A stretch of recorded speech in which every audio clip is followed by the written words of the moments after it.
So thanks, everybody. I know this meeting's all about collaboration and cooperation, but I just wanted to inform the other panels that this is, in fact, the best one. So just a sort of fair warning. I'm Anderw Serazin. I'm joined with Sasha Brown, Helen Toner, Bart Selman, and Hiroshi Yamakawa. And our question was, would we prefer AGI to be conscious?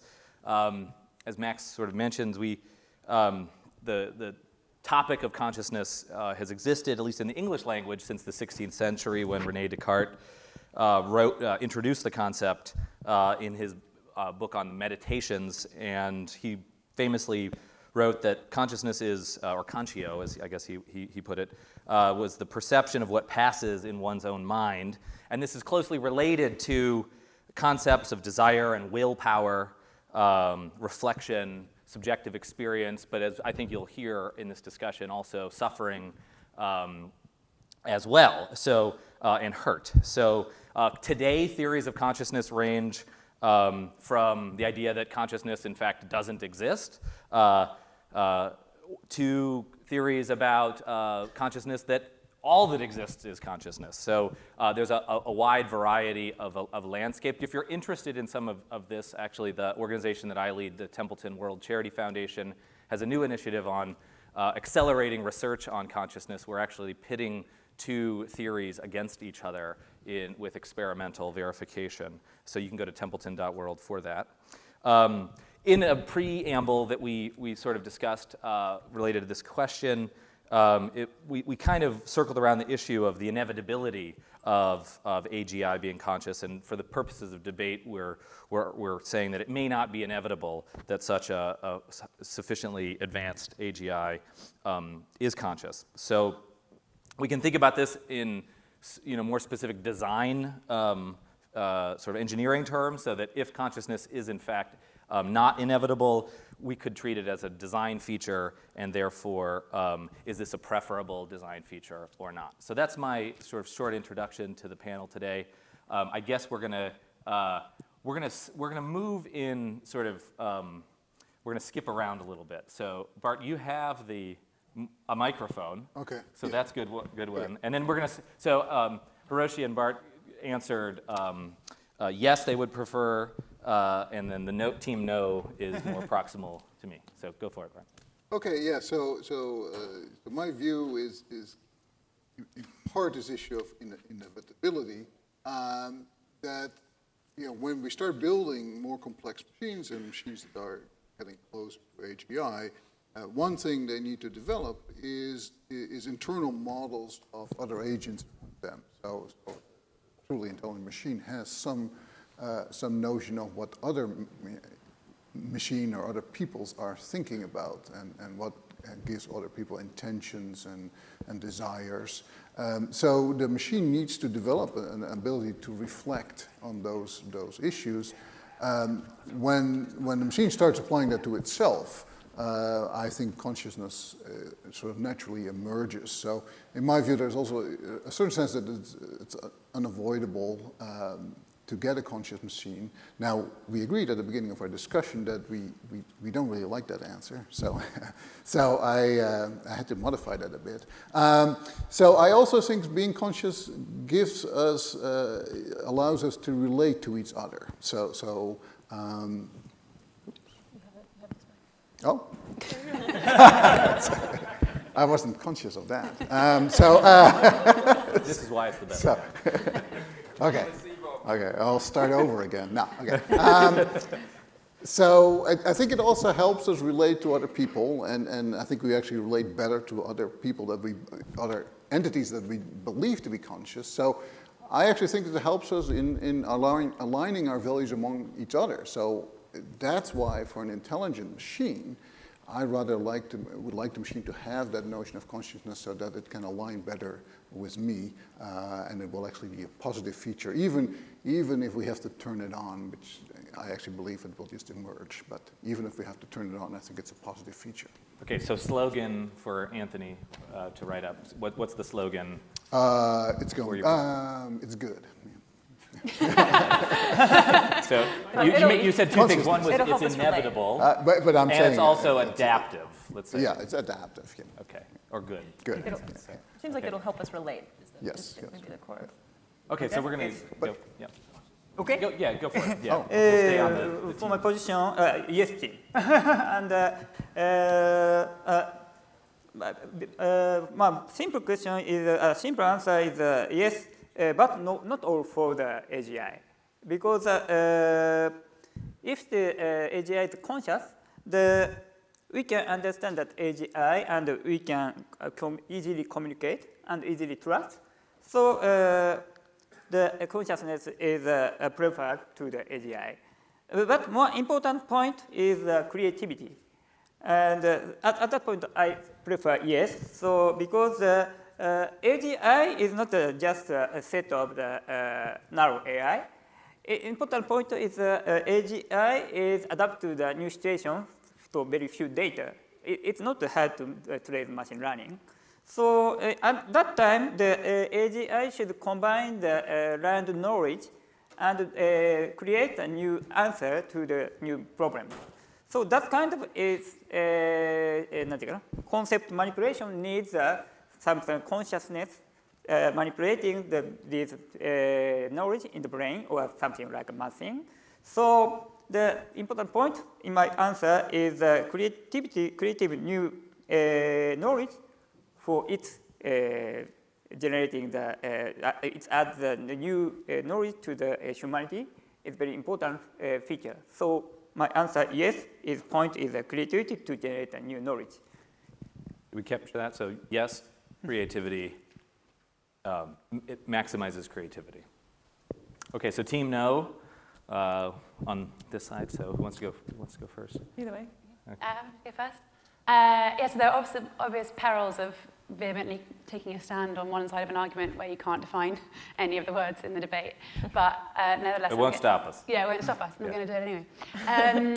So my thoughts on this is that AGI is first and foremost like a tool for solving the world's complex challenges and doing good in the world and making the world a better place.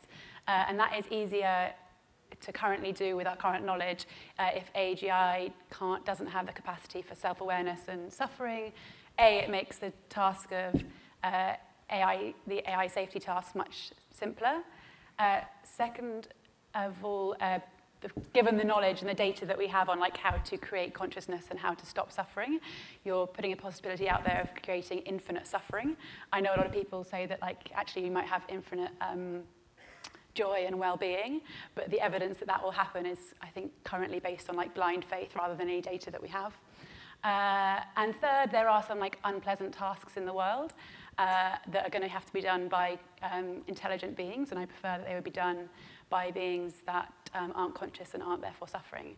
I think that I don't believe that there's like a moral imperative to give consciousness where we can. I think contraception is fine to use, you're stopping consciousness that would otherwise appear. And I think, I never want my shoes to be conscious, even if I could make them conscious.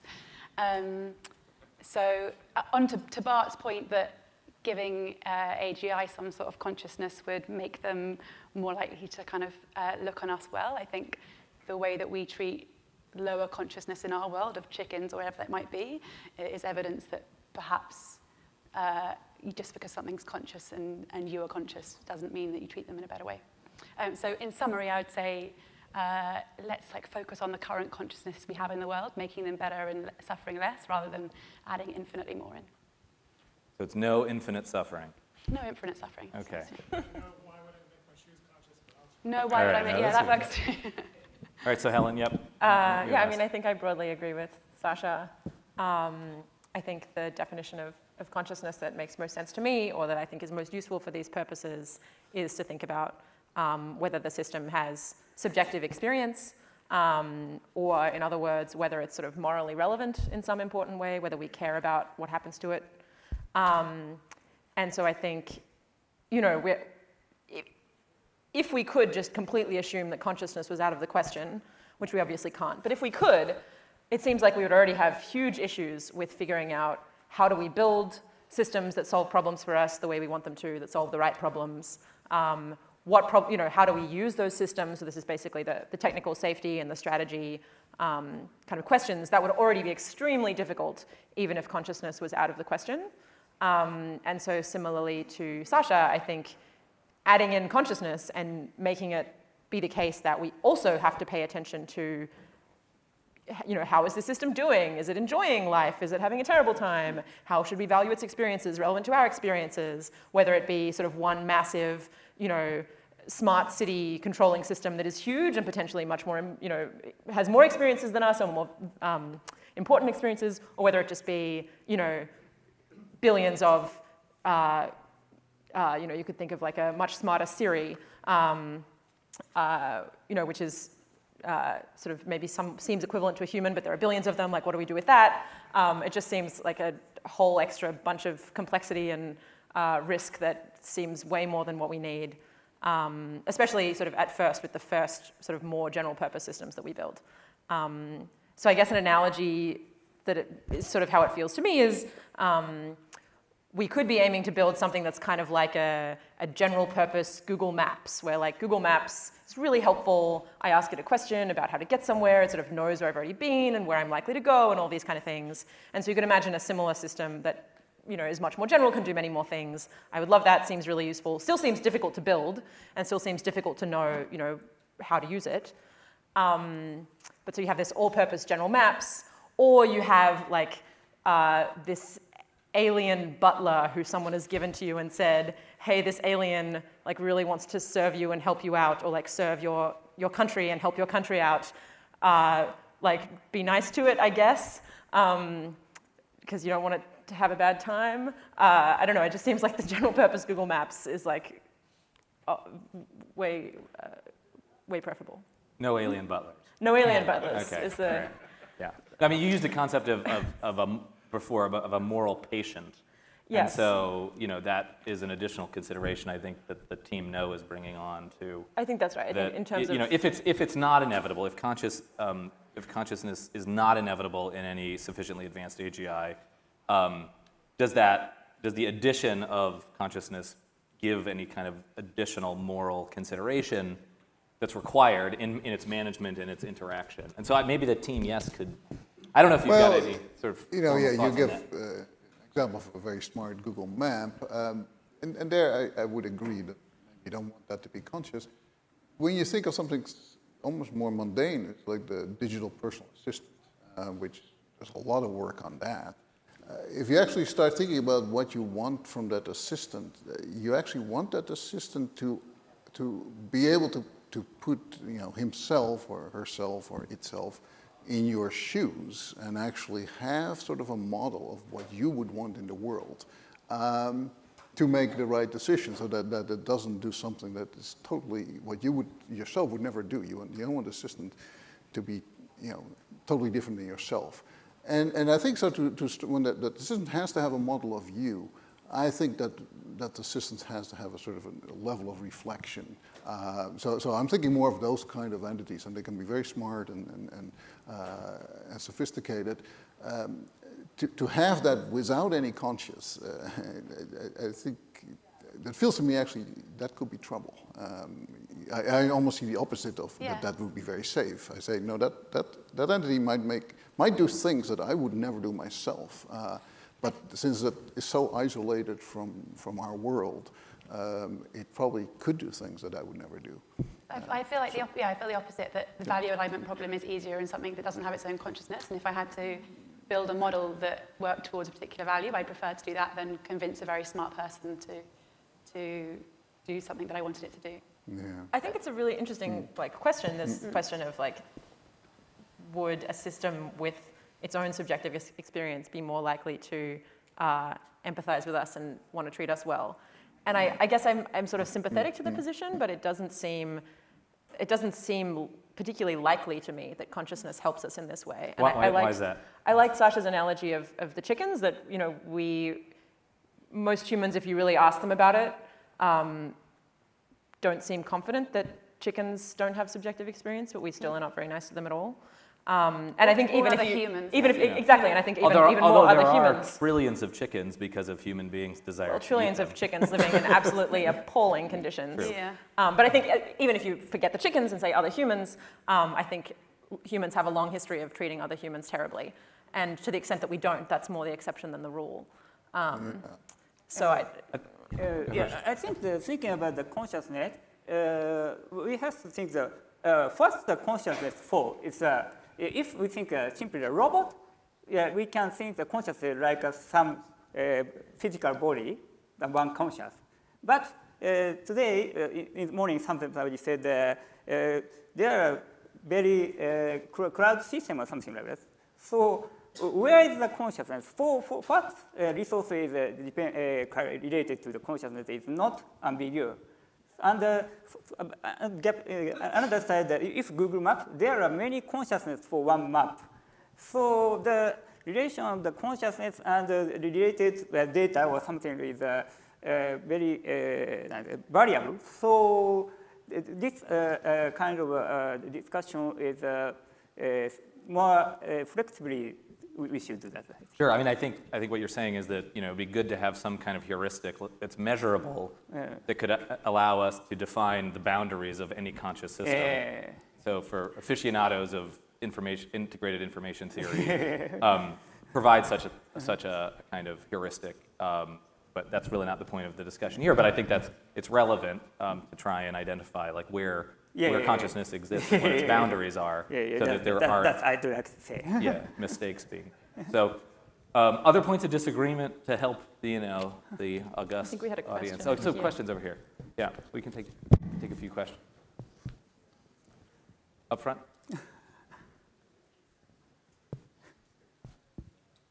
First, Bart, your socks are taking me to a new level of consciousness. Those are Yeah. awesome. I have a question about surveillance capitalism. Seems to form its own level of consciousness in the sense of, Bart, I like how you were talking about a personal assistant. And this is not to be negative to corporations or surveillance per se or capitalism per se.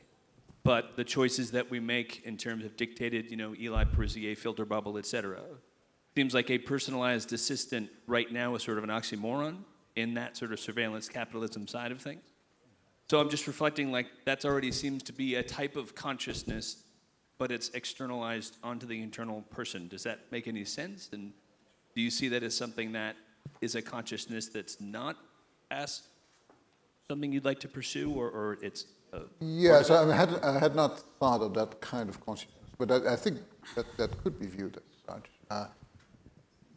I would not find that particularly positive because I guess it's controlled by a government or a So company. a technology which would in fact encourage the transfer of subjective awareness, from an individual to something else. Well, that's where we live now, right? In terms of consumerism, so that's where we are. So it's. But that's not the one I'm advocating. I'm advocating sort of for this personal assistant, a self-contained, private notion of consciousness. Yeah. So I'm concerned that we're conflating many aspects of consciousness in one word. And really what the no camp is talking about is moral patient status. I think we can build machines not so far in the future, very short term. I wrote a paper about such things, and other people are thinking about such things, that have many of the aspects of consciousness that we care about, that Descartes was talking about, including subjective experience. And I think that's different from suffering and moral patient status. Because humans have all of these characteristics, we tend to bring them together. But I think we are just doing the wrong debate here. I would strongly agree that it's difficult to discuss consciousness because we lump so many different concepts under consciousness. I would be interested, maybe I'll come and talk to you later, I would be interested to hear specifically that you think that subjective experience and moral patienthood are not clearly connected. But I think that's probably going to be difficult. The moral patient status has to do with the role of the entity in society and how we view that entity and what responsibility and duties we have with each other. Whereas for me, subjective experience is a trivial thing that a neural net that has a representation that's learned from data already has. It's a personal, individual understanding of the world that's derived from its data and its interactions with the world. The notion of consciousness that has to do with fleeting thoughts, that's also something that's useful, maybe in a different sense than what Bart was talking about, from a computational point of view for a machine to have in order to be able to focus computation where it's relevant. Notion of self-awareness is something that we need as well for agents that are moving in the world and are interacting with other agents.